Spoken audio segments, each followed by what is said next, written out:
আপনি সাঁতার জানেন? আপনি যদি সাঁতার জানেন, আপনি কিন্তু চাইলেও পানিতে ডুবে থাকতে পারবেন না বা সহজে ডুবে মরবেন না। আপনি যদি পানিতে ডুবে মরেনও, সেটা অনেক দেরিতে, অনেক সময় লাগবে।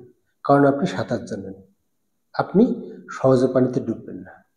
খুব সহজেই পানিতে ভেসে থাকতে পারবেন। কিন্তু যে সাঁতার জানে না, সে খুব দ্রুত, অর্থাৎ পানিতে নামার সাথে সাথে তার পায়ের নিচ থেকে যখন সাপোর্টটা চলে যাবে, তখন সে কিন্তু ডুবে যাবে। এই যে সামান্য একটু পার্থক্য, সাঁতার জানা বা না জানা। যে সাঁতার জানে, সে সহজে পানির নিচে ডুববে না। আর যে সাঁতার জানে না, সে সহজে ভাসতে পারবে না।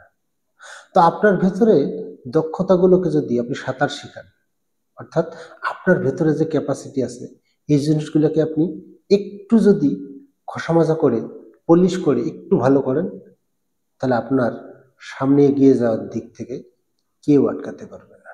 আপনাকে কোনোভাবেই থামানো যাবে না। আপনি দুর্বার গতিতে সামনে এগিয়ে চলবেন।